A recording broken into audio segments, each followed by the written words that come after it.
새벽 경건회를 통해서 솔직히 파이브 솔라를 다룰 때 마음속에 부담감이 있었어요. 이 새벽이라는 시간이 우리의 지성이 아직 깨어나기 전에 시간대이기 때문에 야 이거 한 시간 뭐 이런 설교는 아니더라도 뭐 10분 15분짜리 이 설교들을 또 잘 들을 수 있을까 하는 생각이 들었지만 많은 분들이 그래도 보니까 뭐 새벽에도 들으시고 저녁에도 들으시면서 종교개혁의 5가지 이 솔라에 대해서 또 상고해 주시고 또 묵상해 주신 것 같더라고요. 얼마나 고마운지 모르겠어요. 누누이 말씀드리지만 여러분 우리가 기초가 튼튼해야 합니다. 기초가 튼튼하지 않고 자꾸만 내 가슴에 와닿고 또 나를 자극할 수 있는 것 속에 빠지게 되면은요 신앙의 기초가 완전히 무너지게 돼요. 여러분들에게 축복하는 것은 배우고 확신한 가운데 서시며 뿌리 깊은 나무가 마르지 않는 것입니다. 뿌리를 내리는 시간이 중요한 거예요. 이 뿌리 내리지 않고 시작하면은요 부실공사가 돼서 금방 무너져 내립니다. 저는 저와 여러분들의 신앙이 정말 견고하게 뿌리 내릴 수 있도록 그 전통은 500여 년 전에 1517년 10월의 마지막 날 그날은 할로윈데이가 아니거든요. 종교개혁 기념일이었어요. 종교개혁의 날이었습니다. 마르틴 루터가 비텐베르크 예배당의 성문에 95개의 반박문을 붙임으로 시작되었던 놀라운 파장이었죠. 그로 말미암아 오늘날의 개신교회라고 하는 로만 가톨릭 말고요. 개신교회가 세워지게 된 것인데 오늘날 많은 개신교회가 이 종교개혁의 가치를 다 상실한 채 그렇게 지내고 있는 것 같아요. 그래서 우리가 이 주간 때 다시 한번 좀 묵직한 이 진리의 말씀을 끄집어낼 수 있다는 것이 얼마나 복되고 행복한 일인지 모르겠습니다. 종교개혁이라고 하는 것은요 중세 1000년 동안의 먹구름이 온 세상을 뒤덮고 있었어요. 우린 중세 사람이 아니니까 중세의 실정을 잘 모르는데요 정말 암흑기라고 불리는 만큼 먹구름이 가득 차 있던 시기였습니다. 이때 모든 먹구름이 다 물러가고 그동안 가리워졌던 태양이 교회 가운데 비치기 시작했죠. 이것이 바로 종교개혁이었습니다. 성경으로 돌아가자. 우리가 성경 중심적인 신앙으로 다시 돌아가야만 합니다. 그러면 그 당시에 교회가 없었느냐? 교회가 있었어요. 그럼에도 불구하고 성경을 떠나고 인간의 어떠함과 또 신비주의에 매몰되어서 기복신앙에 매몰되어서 오늘과 똑같죠. 오늘날과 그렇게 기독교가 변질되었습니다. 종교개혁자들은 마틴 루터 이전에도 있었고요. 종교를 개혁해야 된다. 종교개혁이라는 게 거창한 것이 아니라 우리가 성경으로 돌아가야 한다. 성경의 가치를 회복해야 된다. 종교개혁자들의 신앙의 원리를 5가지 솔라로 묶었어요. 이 엄밀하게 따지면 4가지 솔라는 마르틴 루터가 이야기한 것이고요. 마지막 솔리디오 글로리아는 존 칼빈이 이야기한 것입니다. 그래서 우리가 5가지를 아울러서 이것이 성경의 가치이기 때문에 5가지 five solas 이렇게 이야기를 합니다. 솔라라는 말은 많이 들어보셨죠? 솔라라는 말은 라틴어인데요. only 오직 하나밖에는 없다. 유일하다. 그리고 alone 하나밖에 없다. 독립되어 있다. 그런 뜻이거든요. 그래서 솔라 스크립투라는 오직 성경만이 존재하는 것이지 성경 플러스 알파는 존재하지 않는다. 은혜는 은혜인데 은혜 플러스 알파는 없다. 믿음은 믿음이다. 믿음 플러스 알파는 없다. 믿음 플러스 알파는 믿음이 없는 것이다. 은혜 플러스 알파는 은혜가 없는 것이다. 그 의미가 바로 솔라의 의미입니다. 대부분 이 솔라 스크립투라 오직 성경, 솔라 그라티아 오직 은혜, 솔라 피데 오직 믿음, 솔루스 크리스투스 오직 그리스도 이 4가지 솔라는 마르틴 루터가 당시의 인문주의자로서 굉장한 영향력을 끼치고 있었던 에라스무스와의 논쟁을 통해서 나온 것이 4가지 솔라였습니다. 루터는 당시 카톨릭과 인본주의를 넘어서서 복음의 가르침을 명확하게 하기를 원했습니다. 오늘날 한국교회를 생각해 보자고요. 우리들의 교회 모습이 과연 어떨까? 여러분 어떠십니까? 중세의 흑암을 우리가 다시 맞이하는 것은 아닐까라는 두려움이 있어요. 이것은 교회가 성경의 근본이 되는 원리를 잊어버렸어요. 교회는 교회인데 껍데기만 있는 것이죠. 인간적인 세계관이 판치고 있고 신자의 가정에서 신자의 자녀들, 언약의 자손들에게 세상의 가치관을 가르치기 시작하고 세상의 욕심과 세상의 무지와 그리고 우상 숭배와 열광주의, 그냥 막 노래만 불러대는, 뜨거운 찬양이 잘못되지 않았어요. 찬양 뜨거워야 합니다. 하지만 노래만 뜨겁고 말씀 들어가면 다 졸고 앉았고 그냥 뭐 노래 부르는 것이 좋은, 그럼 노래방을 가세요. 노래방을. 그런 게 아니지 않습니까? 이런 열광주의, 이 모든 것들이 교회를 지배하는 하나의 원리가 되어버린 것 같아요. 오늘의 기독교회는 이 파이브 솔라를 찾아볼 수도 없고 더 나아가서 튤립을 찾아볼 수도 없죠. 그러므로 교회를 수십 년 다녀도 기독교의 신앙 원리가 뭔지 잘 몰라요. 그냥 예수 믿고 난 천국 간다라는 생각, 예수 믿으면 나 병 고치고 뭐 세상에서 복 받고 자녀 잘 된다라는 생각, 요 하나. 물론 예수님을 믿으면 하나님께서 이 세상에 복도 주세요. 하지만 그것은 보너스예요. 먼저 그의 나라와 의를 구하라. 그리하면 이 모든 것을 너희에게 더하신다고 하셨단 말이에요. 엑스트라예요, 엑스트라. 근데 우리는 엑스트라가 전부인 줄 알고 쉽게 얘기하면 우리에게 선물을 주셨는데 선물을 주신 분을 바라보지 못하고 선물만 바라보는 겁니다. 얼마나 어리석어요. gift, 선물만 바라보는 것이 아니라 그것을 주는 giver, 우리 하나님을 바라볼 수 있어야 돼요. 조금 딱딱할 수 있지만 여러분 오늘 좀 집중해서 들으신다면, 또 새벽 경건회를 통해서 파이브 솔라를 오늘 마지막 솔리데오 글로리아까지 다 들으신 분들은 좀 편하게 정리하실 수 있을 것 같고요. 그걸 못 들으셨어도 오늘 조금 집중해서 들으신다면 이 5가지 솔라가 그냥 지식으로 와서 머무는 것이 아니라 우리의 심장을 뛰게 만들고 우리의 손과 발이 움직이게 만들고 우리의 신앙이 더 강력하게 움직이게 만들 것입니다. 놀라운 은혜가 이 가운데 있기 때문에. 에라스무스라는 사람은 굉장히 중요한 사람이에요. 에라스무스라는 사람은 우리가 뭐 우신예찬으로도 학교 다닐 때 교과서로도 접했고 그렇지만 중세에 아주 탁월한 인문주의자였습니다. 즉 인본주의적, 사람 중심, 하나님 중심이 아닌 사람 중심 쪽에서 로만 카톨릭의 영향을 받아서 사람들을 가르치고 영향력을 미쳤던 사람이었어요. 자유의지에 대해서, 우리가 인간은 뭔가를 할 수 있는 자유가 있어, 자유로운 의지가 있어, 특별히 구원에 있어서 하나님께로 나갈 수 있는 의지가 있어. 이 부분에 대해서 에라스무스가 뭐라고 얘기했냐면 자유의지는 노니힐, 약간이다. 이 노니힐이라는 게 라틴어로 약간이거든. 인간의 자유의지는 노니힐, 최소화되어 있고 하나님의 은혜는 플로리눔, 이게 복수형, 굉장히 많다는 뜻입니다. 대부분을 차지한다. 그러니까 자유의지는 인간의 구원에 있어서 반드시 필요한데 이것은 노니힐, 최소한되어 있고, 또 하나님의 은혜는 플로리눔, 아주 극대화되어 있다. 우리가 비록 하나님의 은혜로 의롭게 되는 건 사실이지만 그래도 인간의 의지가 작동할 여지는 남아있다. 이거 에라스무스의 주장입니다.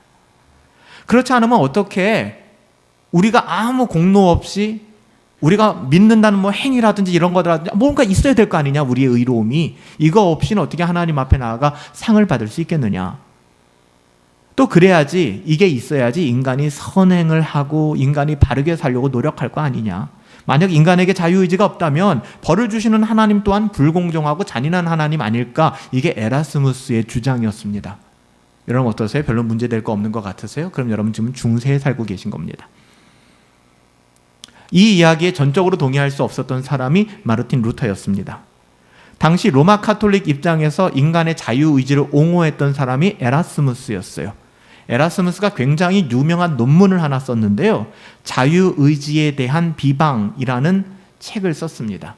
여기에 대해서 마르틴 루터는 이 책에 대응해서 의지의 속박이라는 The Bonds of the Will이라는 이 논문을 썼어요. 이게 무슨 얘기냐?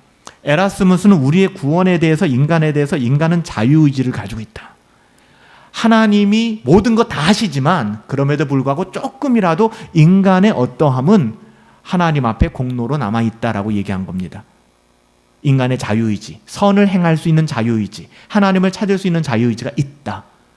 근데 마르틴 루터는 뭐라고 얘기했느냐? 그렇지 않다. 인간의 자유의지는 아담과 함께 타락하였기 때문에 우리에게 자유의지라고 하는 건 죄를 짓는 의지밖에는 없다. 이것이 total depravity예요. 전적 타락. 오늘날에도 교회는 교회인데 이런 전적 타락을 믿지 못하고 않고 인간의 어떠함을 자꾸만 강조하는 그것이 아무리 최소한이라고 할지라도, 여러분 에라스무스도 자유의지를 노니힐 최소화했어요. 근데 그것이 최소화해도 뭐가 깨지는 거예요? 솔라가 깨지는 겁니다. 이해하시죠? 솔라는 인간의 그 어떠함이 노니힐, 그 어떤 것도 들어올 수 없는 겁니다. 100% 순전한 은혜, 100% 순전한 믿음, 오로지 예수 그리스도, 오로지 성경, 이 모든 것을 통하여 우리가 하나님께 영광을 돌려드리는 삶. 그래서 여러분 바흐가 쓴 모든 악보에는 SDG라는 약자가 새겨져 있어요.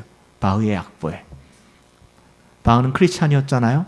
모든 그가 쓴 작곡의 악보에 SDG라는 이니셜을 넣었습니다. 뭘까요? Soli Deo Gloria입니다. 하나님께, 나는 하나님께 영광을 돌리는 마음으로 곡을 쓰겠다. 우리 마찬가지예요. 오늘 예배하는 것도 Soli Deo Gloria. 우리가 하루를 살아감도 Soli Deo Gloria. 루터는 인간이란 전적으로 타락하고 무능할 뿐만 아니라 죄에 사로잡힌 노예 상태에서 자신의 구원을 위한 그 어떤 선행도 공로도 할 수 없다. 구원은 오직 하나님의 주권적 은혜밖에는 없다. 은혜라는 말 자체가 받을 자격이 없는 자에게 값없이 주는 거기 때문에 우리는 그것을 주는 대상자에게 그 어떠한 대가도 지불할 필요가 없다는 것입니다. 우리가 그 어떠함을 지불하는 순간 그 은혜는 깨지는 겁니다. 왜? 받을 자격이 있는 자로 바뀌기 때문에. 주는 자에게 뭔가를 보상했기 때문에, 대가를 지불했기 때문에 우린 그걸 믿지 않는 거예요. 우린 전적으로 타락한 자들인데 하나님의 오로지 은혜로. 여러분 이것이 가벼운 주제가 아닙니다. 굉장히 중요한 주제인데 오늘날에도 우리가 신앙생활을 할 때 이런 부분들을 잊을 때가 굉장히 많아요. 그리스도 안에 있는 하나님의 은혜는 우리의 구원을 위해 절대적으로 필요할 뿐만 아니라 유일의 유효한 동력이 되는 것입니다. 오직 그 은혜가 격발하여 공의를 쳐서 총이 발사되듯이 우리를 쳐서 은혜를 격발케 만드는 것이고 구원에 이르게 만드는 것이죠. 이런 루터의 주장에서 성경적인 칭의론, justification이라고 하는 칭의론이라는 게 있는데요. 그러니까 우리가 어떻게 구원받지? 우리가 어떻게 의롭다고 인정을 받지? 우리가 죄인인데 우리가 어떻게 하나님 앞에서 구원받지? 칭의잖아요. 이 중세를 넘어서, 중세는 칭의론이 제대로 세워져 있지 않았거든요. 마르틴 루터의 이 고백과 이 성경의 안목에서부터 칭의론은 시작된 것입니다. 칭의론은 간단해요. 인간이 어떻게 의롭게 될까? 내가 어떻게 구원받지에 대한 성경적인 의미를 우리가 정리하는 것입니다. 개혁교회의 4가지 솔라가 바로 이 루터의 논지에서 나왔어요. 솔라 스크립투라, 솔라 그라티아, 솔라 피데, 솔로스 크리스투스, 이 4가지가 여기에 나왔습니다. 그리고 마지막 솔리 데오 글로리아가 칼빈에 의해서 완성되었다라고 말씀드렸어요. 그래서 칼빈은 직업을 콜링이라고 했기 때문에 여러분들이 무엇을 하든, 심지어 칼빈은 제네바를 다스리고 있었잖아요. 그 아름다운 도시 제네바를 청소하면서 투덜거리는 청소부에게 당신은 하나님이 만드신 이 아름다운 나라, 이 아름다운 도시 한 구석을 청소하면서 왜 불평하십니까? 하나님께서는 당신을 환경미화원으로 콜링하셨습니다. 소명이라고 얘기하잖아요. 직업이거든요. 그러니까 어떤 직업이든 우리는 그 직업 속에서 솔리 데오 글로리아, 하나님을 영화롭게 해야 된다는 거예요. 주부는 주부로서. 그렇잖아요. 그 자체가 의미가 있다는 것이죠. 첫 번째 우리가 살펴봤던 주제는 처음 시작점은 원래 솔라 스크립투라부터 시작되는데 오늘은 조금 내용의 의미를 바꿔서 오직 그리스도부터 잠시 설명을 드릴게요. 솔로스 크리스투스, 오직 그리스도. 에라스무스라는 사람은요, 이 인본주의의 그 상징이라고 생각하면 돼요. 자꾸만 듣도 보도 못한 중세의 사람을 얘기하니까 좀 어려울 수 있는데요. 에라스무스는 생각보다 굉장히 유명한 사람이고요. 아무튼 에라스무스 하면 인간이 인간의 어떠함으로 구원받을 수 있음을 주장했던 대표적인 사람이구나 라고 기억하면 됩니다. 인문주의자이죠. 이 사람의 특징은 인간의 존엄성을 굉장히 강조했습니다. 그러니까 인간은 비록 일그러졌고 병에 들었지만, 잘 들으셔야 돼요. 일그러졌고 병에 들었지만, 죄를 지음으로 말미암아 원죄로 말미암아 일그러지고 병에 들었지만 그럼에도 불구하고 여전히 선한 구석은 있다. 인간에겐 가능성이 있다. 그리고 이 가능성을 잘 격려하고 잘 세우고 잘 만들어 가면은 이 사람은 선한 사람이 될 수 있다. 자기 개발하면 된다라고 얘기를 하는 것입니다. 이런 점에서 그 사람은 그리스도의 도움이 필요하다. 왜? 그 안에 선한 무언가가 있기 때문에, 선한 뭔가가 아주 미니멀적으로 조그맣게 있긴 하지만 아무튼 있으니까 그리스도께서 도와주시면 자신의 그 선함이 예수 그리스도로 말미암아 증폭될 것이다. 그러니까는 예수님은 아픈 환자의 의사가 되신다라는 표현을 썼던 것이죠. 그리고 성경도 여러 가지 약 중에 좋은 약이다, 먹으면 우리에게 유익하다, 이런 표현을 쓴 거예요. 루터는 뭐라고 얘기했을까요? 종교개혁자들, 우리의 시발점이 되는, 목숨을 걸고 싸우기까지 중요한 핵심 가치였잖아요. 루터는 이렇게 얘기했습니다. 우리는 아픈 것이 아니라, 우리는 병이 든 것이 아니라 우린 죄로 말미암아 죽었다. 전혀 다른 얘기예요. 우린 죽었다. 우리는 우리의 어떠함으로 죽었기 때문에 세포 하나 살릴 수 있는 능력이 있다 없다? 없다. 우리에게는 거듭남만 필요하다. 다시 태어나야만 한다. 다시 태어나지 않는 한 우리에게 소망이 없다. 그러므로 우리를 살리실 수 있는 분, 고치시는 분이 아니라 우리를 좀 어떻게 새롭게 이렇게 만드시는 분이 아니라 우리를 다시 살릴 수 있는 분은 오직 예수 그리스도시다. 여러분, 펠라기우스라는 사람 알고 계십니까? 펠라기우스는요, 원죄를 부정했던 사람이에요. 그러니까 인간은 죄인으로 태어나는 것이 아니라 인간은 선과 악을 결정할 수 있는 상태로 태어난다. 전적인 타락을 부정했던 사람이 펠라기우스입니다. 당연히 초대교회에서 이단으로 정죄되었죠. 어거스틴에 의해서. 인류 역사상 단 한 번도 펠라기우스주의가 이단에서 벗어난 적은 없습니다. 늘 이단이었습니다. 그건 이단입니다. 성경적이지 않아요. 그런데 매력적인 게 뭐냐면 인간의 원죄, 그래서 인간은 완벽하게 타락했다 하면 사람들이 개구리를 뜨거운 물에 집어넣으면 팔짝 뛰는 것처럼 경계하잖아요. 저 사람 펠라기우스주의자 아니야? 저 사람 이단인데 라고 하잖아요. 그러니까 이 사람들이 뭐라고 얘기하기 시작했냐면요, 인간은 죄인 맞아. 인간은 죄인으로 태어나. 원죄를 가지고 태어나. 그럼에도 불구하고 아주 작지만 인간 안에는 자유의지가 있어 라고 얘기하는 겁니다. 이것을 세미 펠라기우스라고 얘기합니다. 그러니까 절반의 펠라기우스주의라고 얘기를 하는 것입니다. 그러니까 세미 펠라기우스주의자는 어떤 뜻을 가지고 있냐면, 인간이 완전히 타락한 것이 아니기 때문에 예수님이 도와만 주신다면 그 안에 휴먼 네이처, 인간의 본성을 잘 사용하여서 그 사람 구원에 이를 수 있다라고 보는 것입니다. 여러분, 이것은 이단 사설이에요. 이단 사설이라고 말씀드리는 것은 성경적이지 않다는 말씀을 드립니다. 그런데요, 오늘날에도 이런 생각을 하고 계신 분들이 굉장히 많아요. 교회 안에. 심지어 목사님들 안에도. 오늘날 이런 이론이 발전되어서 많은 교회가 뭐라고 얘기해요? 그리스도 외에 다른 종교를 믿어도 좀 어렵기는 하지만 구원의 길이 됐다. 제가 지난번에 말씀드렸던 것처럼 이순신은 구원받았나? 라는 명제가 여기에도 들어가는 거예요. 만약에 조금이라도 이순신도 구원받을 수 있을지도 몰라 라고 얘기한다 그러면, 이순신이라는 것이 그냥 이순신이 아니지 않습니까? 그냥 인간의 선함을 표현하는 이야기예요. 그러니까 이순신이라는 사람을 우리가 굳이 끄집어와서 얘기하는 것은 이 세상 태어나서 좋은 일 많이 하고 착하게 산 사람 천국 갈 수 있어? 이건 묻는 거거든요. 여기에 대해서 그럴 수 있어 라고 얘기하면 다 깨지는 거예요. 솔루스 크리스투스도 깨지는 것이고요. 오히려 세미펠라기안이 되어가지고 이순신 안에, 그러니까 인간 안에 착하고 선하게 살 의지가 있고 그것을 극대화해서 산 사람은 구원받을 수 있겠구나 라고 얘기하는 것과 똑같거든요. 그렇지 않다는 거예요. 인간은 철저하게 타락했기 때문에 인간의 본성으로부터는 구원이 출발될 수가 없다는 거예요. 불가능한 거예요. 죽었기 때문에. 아무리 본성을 잘 개선한다 할지라도 하나님이 원하시는 의에 도달할 수 있다? 없다는 겁니다. 그러니까 자기 개발로, 자기 암시로 예수님 없이 우리는 살아갈 수 없어요. 타락한 인간을 살리는 분은 누구라고요? 오직 예수님이십니다. 그러므로 그리스도를 통하지 않고도 구원받을 수 있다? 없어요. 이건 정확한 겁니다, 여러분들.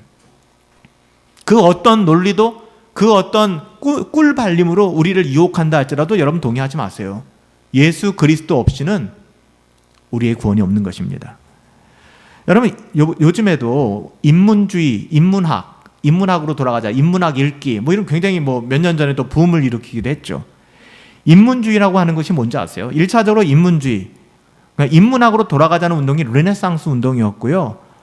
문예부흥 운동이었는데, 그러니까 이런 거예요. 성경을 포함한 고전으로 돌아가자. 아드폰테스, 그 얘기죠. 성경도 하나의 고전으로 보는 겁니다. 좋은 책 중에 하나, 그 중에 으뜸은 성경이다. 그렇지만 성경만은 아니다.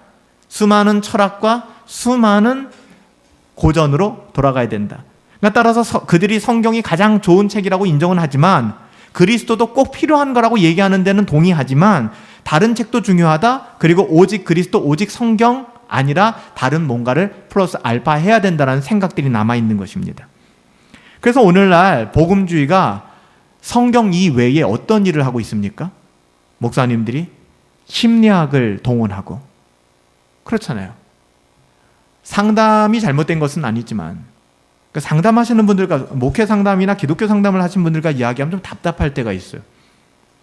성경보다 심리학자들의 어떤 그런 과학적인 방법들이죠. 이것들을 굉장히 선호하는 것 같아요. 그래서 오죽하면 심리학에 물든 기독교, 경제학에 물든 기독교, 사회학에 물든 기독교, 이런 책들이 나왔겠습니까? 심리학, 사회학, 상대암학, 이런 것들을 성경과 같은 권위로 놓기 시작하는 것입니다. 그렇게 되면 차차로 그리스도의 유일성이 다 깨어지게 됩니다. 저도 그래서 설교할 때 가끔은 인용하기는 하지만 최대한 자제하려고 하는 것은 성경을 통해서 드러나야 되는 것, 설교를 통해서 드러나야 되는 것은 하나님의 말씀이고 예수 그리스도예요. 은혜의 복음입니다. 거기에 심리학이 낄 자리가 없고 철학이 낄 자리가 없습니다. 사회학이나 윤리학이 낄 자리가 없는 것입니다. 요즘 여러분들이 잘 아는 에큐메니칼 운동이라고 알고 계시죠? 에큐메니칼 운동. 에큐메니칼 운동이 굉장히 기승을 부리고 있어요. 여러분들이 종교, 우리가 교단이 굉장히 많지 않습니까? 대한예수교 장로회 합동, 대한예수교 장로회 통합, 기장, 예장, 기감, 기독교 감리회, 예감, 예수교 감리회, 기성, 기독교 성결교회, 예성, 예수교 성결교회, 다 그 약자지 않습니까? 우리는 합신에 속해 있는 교회죠. 대부분 이걸 어떻게 우리가 아냐, 왜 이렇게 나눠졌을까요? 기독교는 뭡니까? 기독교 대한 장로교회, 예수교 대한 장로교회. 이게 무슨 차이가 날까요? 기독이 뭐예요? 기독교는 영어로 크라이스트. 예수는 지저스고요. 그러니까 우리나라는 그리스도와 예수가 서로 막 싸우는 거예요. 그래서 갈라지는 거죠, 교단이.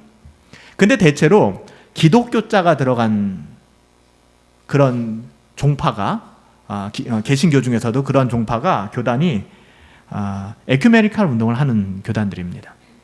그러니까 감리교회도 기감이 대부분이죠.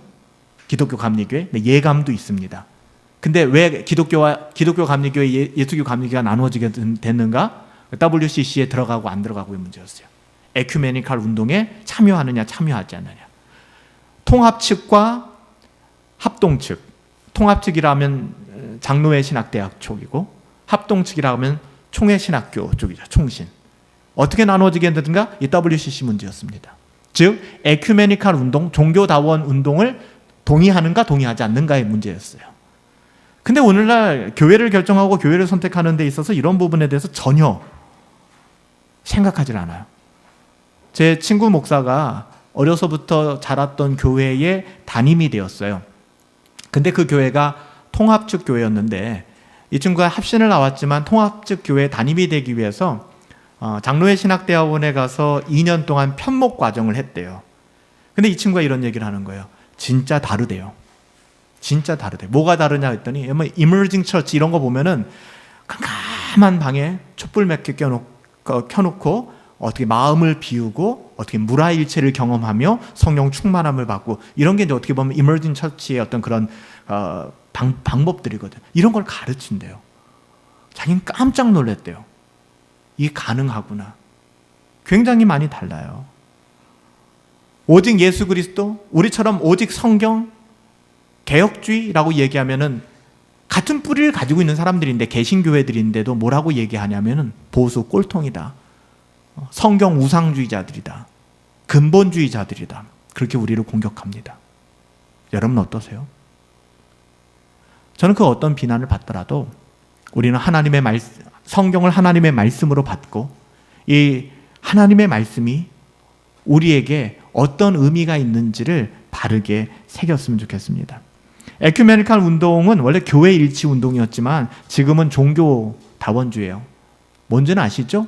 그러니까 예를 들면 관악산이 있는데, 관악산을 올라가는 방법은 남태령 쪽으로 해서 올라가는 방법도 있고, 서울대 후문 쪽으로 해가지고서 올라가는, 신림동 쪽에서 올라가는 방향도 있고, 과천 청사 쪽으로 해서 올라가는 방향도 있고, 올라가는 길은 다 다르지만 결국에는 정상은 똑같다, 이런 생각을 하는 겁니다. 불교도 신두교도 무슬림도 결국에는 그들이 그렇게 표현하고 있지만 절대 신을 믿는 것이고, 그리고 표현이 그렇게 다를 뿐이다.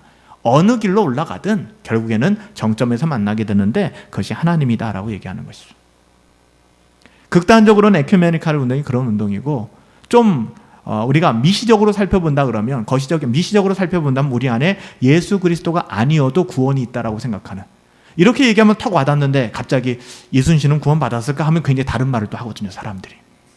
그래도 믿지 않았을까요? 아니면 그래도 하나님이 사랑하니까 구원하지 않았을까요? 라고 얘기하는 건 막연한 기대감이죠. 절대로 그렇잖아요. 지금 우리가 어린아이들, 유닉의 엄마들 모임을 하면서 언약 자손으로 양육하라라는 조엘 비키의 책을 가지고 이제 나누고 있는데, 거기서도 우리가 유아 세례를 주고 언약 자손으로 유아 세례를 받고 그 아이들이 거기서 끝날 수 있느냐, 유아 세례가 구원의 확정함이 되느냐, 절대 아니라는 것이죠. 언약 자손이라 할지라도 그 아이에게는, 그 생명에게는 회심이 필요한 것이고 하나님께로 돌아오는 사건이 필요하다고 이야기를 합니다. 반드시 필요한 것이죠. 예수 그리스도가 아니고서는 불가능한 겁니다. 우리가 두 번째 살펴볼 주제는 솔라 그라티아, 오직 은혜입니다. 에라스무스는 동일하게 이렇게 얘기해요. 인간 안에는 아직 불씨가 꺼지지 않았다. 똑같은 얘기죠. 이것이 자유의지다. 인간은 우리가 캐슬, 성으로 비유하자면 성의 대부분은 사탄 마귀에 의해서 점령당했지만 가장 깊은 곳에는 아직도 자유자가 남아있다. 외부에서 강력한 원군만 우리를 도와준다면 우리는 다시 살아날 수 있다. 그 외부의 어마어마한 원군이 바로 하나님의 은혜인 것이다 라고 얘기하면 그럴듯하죠. 이것도 뭐가 달라요? 우리는 죽은 것이 아니라 여전히 우리 안에 선한 무엇인가가 있다라고 얘기하기 때문에 솔라를 부정하는 것입니다. 루터는 이렇게 얘기해요. 무슨 소리냐? 우리 가장 깊은 곳, 마음, 양심이 이미 아담과 함께 옛 마귀 사탄에게 강점당했다. 우리는 전적으로 타락했다. 인간의 중심이 바로 사탄의 노예가 되어 있고, 바로 이런 이유로 인간의 의지를 부리면 부릴수록 죄 짓는 것밖에는 없다. 하나님의 은혜 없이는 우리는 죄를 지을 수밖에 없다라고 얘기하는 거예요. 에라스무스는 인간은 자기가 할 수 있는 일을 해야 된다. 그러면 하나님의 은혜가 부족한 것을 채워서 그 사람이 완성될 거다. 제가 여러분들에게 말씀드렸죠. 18세기 미국의 실용주의 과학자이자 철학자이고 정치가였던, 미국 사람들이 가장 존경한다고 하는 벤자민 프랭클린이 한 말이죠. 하늘은 스스로 돕는 자를 돕는다. 미국 국민 30%가 40%가 이것이 성경에 있는 말이다. 이것이 성경의 가치를 대변하고 있다라고 이야기를 하는 거예요. 여러분, 하늘은 스스로 돕는 자를 돕는다라는 것이 바로 에라스무스의 생각과 정확하게 일치하는 말입니다. 우리가 뭔가 하려고 할 때 하나님이 우리를 도와주시는 게 아니라고요. 우리가 뭔가 하려는 마음까지도 누가 주셨다는 거예요? 하나님이 주셨다는 겁니다. 하나님의 은혜라는 거예요. 루터는 아주 분명하게 에라스무스를 향하여 얘기합니다. 이러한 가르침은 사탄의 가르침이다. 인간 자신의 가장 깊은 내면에서 우러나오는 것을 하게 되면 인간은 죽을 죄밖에는 안 진다. 죄덩어리다. 암덩어리다, 인간은. 그러므로 인간이 하나님께서 자신에게 은혜를 내리게 하시기 위하여 무엇을 준비한다? 하나님의 도움을 받아서 성을 다시 재건한다? 이건 불가능한 이야기다. 은혜라는 것과 우리의 어떠함이죠. 공적, 뭔가 메리트라고 하는 거죠. 뭔가 우리가 구원받을 만한 것을 쌓아나가는 것. 여러분, 은혜와 공적은 물과 불과 같다라고 루터는 얘기했습니다. 물하고 불이 만날 수 있습니까? 없어요.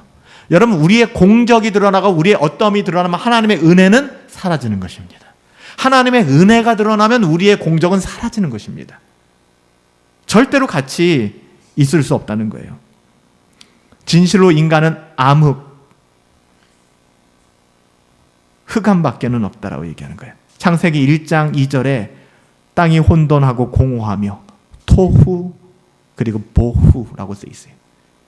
인간은 토후와 보후의 상태라고 얘기합니다. 그러므로 은혜 외에는 솔라그라티아, 은혜 외에는 인간을 구원할 수 있는 건 아무것도 없다. 그 은혜 다음에 나오는 것이 이제 믿음이죠. 솔라피데. 우리는 이 구원의 은혜를 무료로, 은혜라는 것 자체가 프리예요. 프리. 내가 구원받기 위해서 뭔가를 대가를 지불해야지 하는 순간 은혜는 깨지는 겁니다. 은혜는 그 어떤 대가도 거절하는 것입니다. 구원은 오직 믿음으로 얻는 거예요. 죄인이 하나님께서 요구하시는 의를 얻는 길은 공적이 아니라니까요. 여러분 기도 열심히 해서, 심지어는 여러분이 예수님을 믿어서도 아니라고 말씀드렸죠. 여러분들이 예수님을 믿는다고 하는 것은 그때 믿음은 하나의 through, by 수단입니다. 우리가 믿은 그 사건으로 우리가 구원받는 게 아니라고요, 여러분. 이렇게 오해하신 분들이 굉장히 많아요. 그래서 제가 말씀드렸죠. 최후까지 우리가 교만하게 되는 것은 내가 믿어서 구원받았잖아요 라는 말이에요. 우리가 믿어서라는 그 믿어서는 오직 믿음의 솔라피데가 아니란 이야기입니다. 그리스도께서 나의 죄를 위하여 돌아가셨다는 것을 믿음을 통하여 우리가 수용하게 될 때 그분이 이루신 의가 나의 의로 전가되는 것이죠. 죄인이 구원받는 유일한 길은 그리스도의 의가 우리에게 전가되는 것밖에 없어요. 그러니까 내 의가 아닌데 외부에 있는 그리스도의 의가 내 안에 들어와서 내가 다시 살아나는 것입니다. 여러분, 하이델베르크 교리문답을 좀 읽어드리고 싶어요. 하이델베르크 교리문답 60문을 보면 이렇게 묻습니다. 어떻게 해서 우리가 하나님 앞에 의로워질 수 있습니까? 여기에 대한 답은 이래요. 예수 그리스도께 대한 참된 믿음을 통해서 오직 믿음으로만 가능합니다. 비록 내 양심이 내가 하나님의 모든 계명을 범죄하였고 그 계명 중에 어느 것 하나 완전하게 지키지 못했으며 아직도 모든 종류의 죄를 짓는 성향을 가지고 있다고 나를 고소한다 할지라도 하나님께서는 나의 공로와 전혀 상관없이 순전한 당신의 은혜로 나에게 완전한 속죄와 그리스도의 의의 거룩하심을 선물로 부어주셨습니다. 이거 외워버려야 되는 거예요. 이 교리문답, 캐터키즘이라는 것 자체가 묻고 답하면서 이 답을 외우는 거잖아요. 61문에는 또 이렇게 물어요. 왜 믿음으로만 하나님 앞에서 의로워질 수 있다고 말할까요? 하나님께서 나를 기쁘게 받으시는 것은 내 믿음이 공적이기 때문이 아닙니다. 답이 나오잖아요. 그러니까 내가 믿었기 때문에, 내가 믿은 그 행위 때문에 우와 너 구원, 이게 아니라는 겁니다. 여러분들 굉장히 많이 착각한다니까요. 그것도 나의 공적이에요. 그래서 나중에 그래도 저는 믿었잖아요 라는 말을 하는 거예요. 오직 그리스도의 속죄와 의와 성결 때문이에요. 솔루스 크리스투스 때문이에요. 그래서 이 솔라, 5가지 솔라가 다 하나로 어울려져 있는 것입니다. 분리되지 않고. 내가 하나님께 대하여 의로운 자가 된 것은 오직 예수 그리스도의 속죄와 의로움 때문에. 근데 그 속죄와 의로움이 무엇을 통해서 나에게 왔다고요? 믿음을 통해서. 근데 그 믿음 누가 주셨어요? 하나님이. 그래서 그 믿음도 은혜인 거예요. 믿음도 하나님이 택하셨기 때문에. 제가 말씀드렸잖아요. 우리가 금요예배 통해서 누누이 살펴봤던 것처럼 하나님이 우리를 택하시고 우리를 부르셨잖아요. 그리고 우리를 거듭나게 하시고. 믿는 것 자체도 하나님의 은혜의 선물이고 성령의 사역이라는 것입니다. 우리로 말미암아 된 것이야. 그러니까 에라스무스처럼 이해한다 그러면 그래도 우리 안에 예수님을 믿을 수 있는 선한 양심이 그래도 저 밑에 조금은 살아있잖아. 이거 조금만 불을 지펴주면 이게 살아나서 우리가 완벽한 사람이 될 수 있을 거야. 예수님 믿을 수 있을 거야 라고 얘기하는 것이죠. 근데 성경은 뭐라고 얘기해요? 집어치우라는 것이죠. 넌 죽었다. 하나님과 단절되었다. 그래서 오직 예수 그리스도의 보혈이 아니고서는 너희는 살 수 없다. 근데 예수님의 보혈이 어떻게 우리 것이 된다고요? 믿음을 통해서. 그래서 by faith, through faith라고 얘기하는 거예요. 믿음으로. 우리가 믿음으로 말미암아 살리라 하는 것도 바로 by faith, 믿음으로. 그 여러분 믿음이 성경에 어떻게 번역되는 걸 보세요. 다 수단으로 번역됐지 그것 자체가 막 우리의 공로처럼 메리트처럼 번역되지 않았다는 것입니다. 바르게 우리가 알 필요가 있는 것이죠. 이미 하나님의 은혜로 성령님을 받아 그 결과 믿음을 가지게 된 것이죠. 그러니까 오직 은혜라는 말, 솔라 그라티아라는 말은 구원을 하나님 편에서 표현한 겁니다. 이해되십니까? 그러니까 오직 은혜하고 할 때 그 오직 은혜의 관점은 하나님의 관점. 하나님의 은혜로 우리를 구원했다. 오직 믿음이라고 할 때 우리 입장에서 믿음으로 말미암아. 근데 그 믿음 누가 주신 거예요? 하나님이. 그것도 우리의 공적은 아니라는 겁니다. 이렇게 이해를 하셔야 돼요. 그동안 한국교회가 가장 강조했던 게 뭐예요? 5가지 솔라 중에서도 솔라 피데, 솔라 피데. 믿어라. 믿습니까? 믿으십니까? 믿으시면 아멘 이거잖아요. 그게 나쁘다는 말이 아니에요. 그냥 믿기만 하면 된다. 믿음으로 해라. 근데 정작 성도들은 믿음이 뭔지 몰라요. 믿음이 뭔지 몰라요. 성경이 말하는 믿음이 뭔지 모르는 거죠. 그러니까 믿음에서 믿음은 굉장히 있는 것 같은데 솔라 스크립투라 오직 성경에 따른 믿음이 뭔지 믿음으로 구원받는다는 말이 뭔지를 모르는 거예요. 그러니까 많은 잘못된 조직들이나 잘못된 지도자들이 믿음을 뭔가를 자꾸 이루기 위한 수단으로 써먹는 거예요. 성전 건축이 하나님의 뜻입니다. 성전 건축할 줄 믿습니다. 이 병은 고치기 위해 하나님께서 주신 병입니다. 나을 줄 믿습니다. 라고 얘기하는. 제가 말씀드렸잖아요. 어려서 아이가 태어났는데 그 아이가 굉장히 아프게 태어났어요. 엄마 아빠는 가슴이 아파요. 내 죄 때문에 이 아이가 아픈가? 대부분 그런 생각을 합니다. 내 죄 때문에 이 아이가 아픈가? 근데 교회에서는 얘기하는 거예요. 집사님 걱정하지 마세요. 집사님 기도 열심히 하면 이 아이 나아요. 하나님께서 고쳐주실 줄 믿습니다. 그러는 거예요. 그 아이가 죽었어요. 이거 어떻게 설명할 겁니까? 엄마 아빠는 교회를 떠날 수밖에 없어요. 그리고 평생을 죄책감에서 살아갈 수밖에 없어요. 기도하면 낫는다 그랬는데 내가 기도 안 해서 내 아이가 죽었다. 내가 믿음 없어서 헌금 안 하고 봉사 안 하고 전도 안 해서 내 아이 죽었다. 이건 굉장히 나쁜 신학입니다. 굉장히 나쁜 신학이에요. 근데 이래야 사람들이 움직이거든요. 이래야 뭔가 헌금도 하고 이래야 뭔가 북적북적 하거든요. 그냥 묻지도 따지지도 않고 믿습니까? 라고 얘기하는 거예요. 굉장히 위험한 것입니다. 사이비적이죠. 사이비적이에요. 많은 지도자들이 믿음을 무엇을 이루기 위한 수단으로만 가르쳤어요. 믿음으로 불가능한 것을 이루어라. 할 수 있거든이 무슨 말이냐? 믿자. 그러면 하나님께서 역사하실 것이다. 긍정적 사고방식 여기서 나오는 것이죠. 이런 잘못된 가르침으로 성경의 가르침을 완전히 뒤바꿔버려서 오늘날 조국교회에 믿음 하지만 믿음이 있는 분들을 많이 보지 못했어요. 그 믿음이 뭔지를 제대로 설명하는 분들도 많이 만나보지 못했어요. 이들은 믿음을 자신의 조직을 키우기 위한 수단으로 사용했고 자기의 어떠함을 늘리기 위한 수단, 자기의 뜻대로 뭔가를 이루기 위한 수단으로 사용했습니다. 그래서 교회가 부흥하는 것 같고 이것으로 조직이 북적북적하는 것 같지만 오늘날 기독교가 완전히 바닥으로 나락으로 떨어져 버리지 않았습니까? 믿음이 있는데 어떻게 그렇게 살아갑니까? 믿음이 있는데 어떻게 그렇게 행동을 합니까? 세상에 상식맛도 못한 믿음이 되어버렸잖아요. 이 모든 것의 정점은 그 시작점은 솔라 스크립투라 오직 성경이라고 말씀드렸어요. 에라스무스는 이렇게 얘기합니다.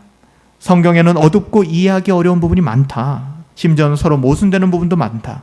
하나님과 인간에 대하여 정확하게 알 수 있는 것이 없고 단지 주장이나 추측밖에는 없다. 그렇기 때문에 성경과 교부들의 해석, 성경과 전통, 성경과 교황의 가르침, 성경과 철학, 성경과 건전한 이성, 이 양자는 반드시 필요하다라고 얘기했습니다. 솔라 스크립투라를 부정하는 것입니다.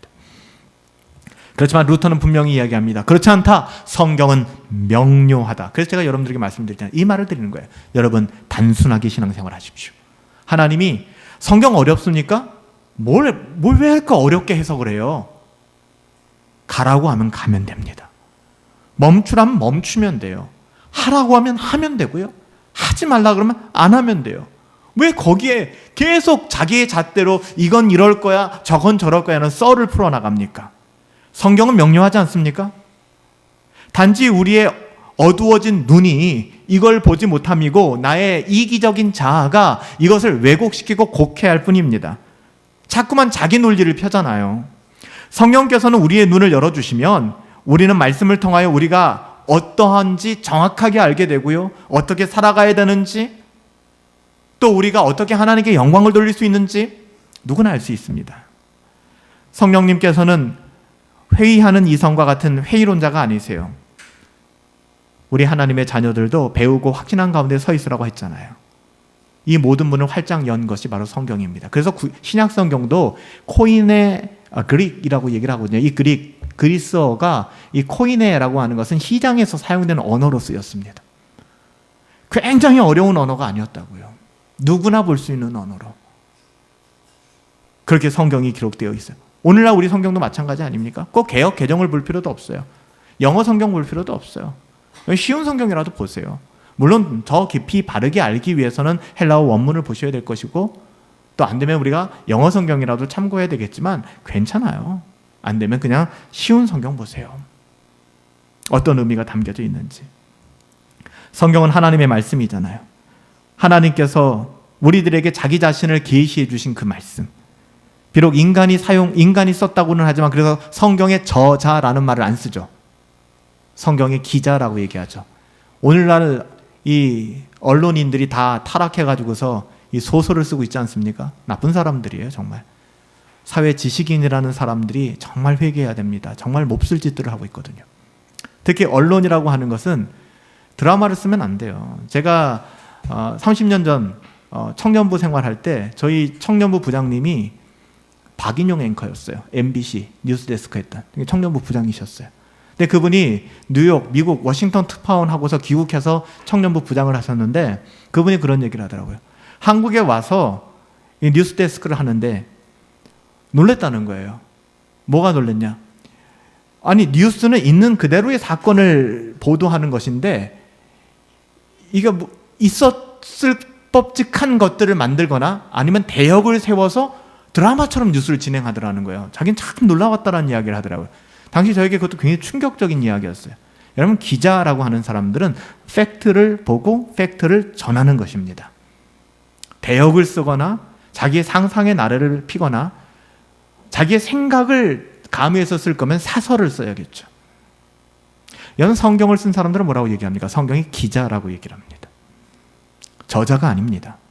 하나님께서 그 사람을 택하사 그 사람이 태어나기 전부터 그 성경을 기록하기에 가장 합당하게 모든 배경과 환경과 경험을 다 넣어주시고, 그래서 이걸 좀 어려운 말로 유기적, 완전, 축자, 영감설이라고 얘기하잖아요.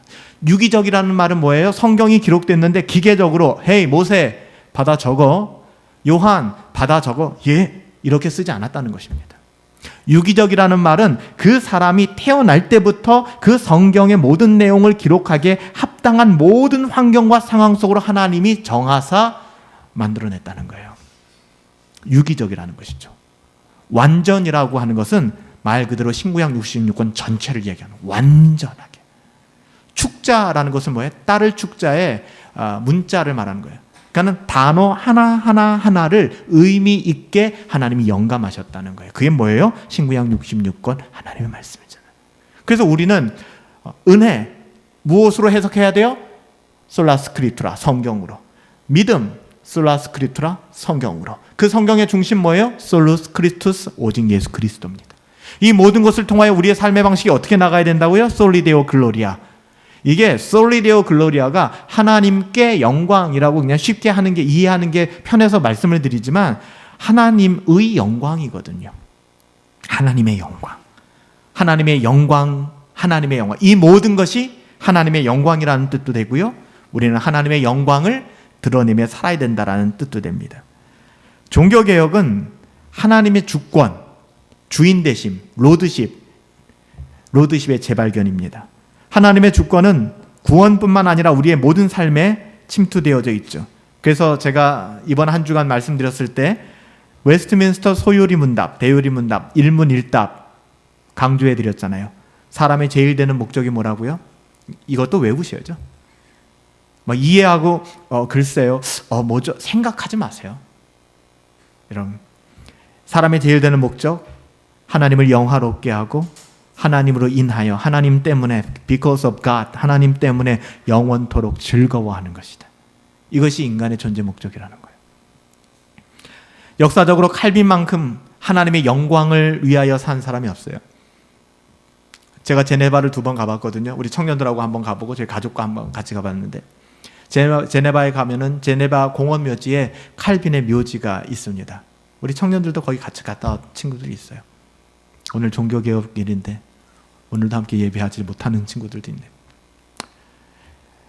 거기에 가보면은 이렇게 정말 찾기 너무 힘들어요. 공원 묘지거든요. 유럽의 공원 묘지 여러분 상상은 가시죠? 우리나라 같은 묘지가 아니에요. 공원화되어 있는 묘지인데요. 굉장히 묘지가 많아서 또 공원처럼 돼 있어서 묘비를 하나하나 보지 않으면 누가 누군지 알지 못해요. 칼빈의 묘를 찾기가 쉽지가 않습니다. 겨우겨우 찾았어요. 그냥 낮은 울타리를 쳐놨고요. 정말 보잘것없는 거기에 조그만한 비석 장 칼빈, 장 깔뱅 그렇게 써있죠. 근데 그 안에 칼빈은 없어요. 왜냐하면 제네바에서 사망을 했는데 칼빈 자체가 자신을 드러내거나 자신의 그 어떠함을 요구한 사람이 아니었어요. 결국 칼빈은 그렇게 유언했고, 결국 칼빈은 어디서 어떻게 죽은 사실만 있지 그의 묘지가 어디인지, 어떻게 묻혔는지 의도적으로 그랬던 것 같아요. 우리 역대 대통령 중에서도 저도 봉화마을을 가봤지만 그 노무현 대통령 같은 경우는 그냥 작은 돌 하나만 좀 세워다오 이런 유언을 하지 않았습니까? 그냥 작은 돌 하나만 세워다오. 칼빈도 그랬던 것 같아요. 칼빈의 묘역을 찾을 수가 없습니다. 그래서 그냥 기념적으로 만들어 놨을 뿐이에요. 칼빈만큼 진짜 솔리데오 글로리아, 나의 그 어떠함 없이 하나님께 영광을 돌려드리는 사람 없습니다. 하나님의 영광을 위해 모든 것을 희생하며 각오하며 살았어요. 그의 다소 엄격한 태도는 이러한 관점에서 이해됩니다. 우리가 칼빈 보면 바늘로 찔러도 피 한 방울 안 나올 사람, 이렇게 사람들이 증오하는데 그렇지 않아요. 그 안에 하나님의 사랑이 있었고 철저한 자기의 낮춤과 또 내려놓음이 있었어요. 그의 유언대로 묘지도 초라하게 하였고 비석도 세우지 않았습니다. 그의 무덤을 아무도 찾지 못할 정도로. 오직 하나님께 영광이라는, 그러니까 오로지 삶의 목표가 그거예요. 솔리데오 글로리아. 내가 살아도 죽어도 하나님의 영광. 참된 신자라면 신자로서 분명한 정서를 가져야 되지 않을까요? 오늘 금요 예배 우리가 종교개혁일을 앞두고 5 솔라, 우리가 이번 한 주간 혹시나 못 들으신 분들이 있다면 새벽 영혼의 영상을 다시 들으시면서 길어야 14분, 13분, 10분, 9분 그래요. 여러분들 읽으시면서 몇 번이고 곱씹어 읽으시면서, 저는 제가 한 강의를 운전하면서 다시 들어요. 그리고 은혜 받아요. 왜냐하면 제가 은혜 받을 수밖에 없는 내용이기 때문에. 저 사람은 나르시시즘에 빠졌나? 자기 설교를 들어서 자기 설교를 들어가 아니라 거기에 복음이 드러나 있으니까요. 제가 설교문을 쓰고 제가 강의를 했지만 그 강의가 내가 다시 들을 때 제 가슴이 뜨거워진다니까요. 하나님께서 주시는 기쁨은 우리의 이해관계 속에서 나오는 것이 아니라 우리가 하나님의 은혜 안에서, 믿음 안에서 하나님 말씀 따라서 거룩한 아름다움을 생각하고 묵상할 때 우리의 마음이 즐겁게 되는 거예요. 사랑하는 성도 여러분, 5 솔라 좀 시간이 된다면 다음 주에도 혹시 근데 좀 어렵긴 하겠지만 제가 언젠가 또 시간이 된다면 튤립도 하나하나 좀 꼬집어서 한 5번의 시간으로 새벽마다라도 여러분들 다시 좀 참고했으면 좋겠어요. 우리 분당 허브교회 은혜의 복음, 오래된 복음 가운데 세워진 교회 아니겠습니까? 특별히 지금 밖에 나가 보세요. 할로윈 진짜 너무 추잡하지 않습니까?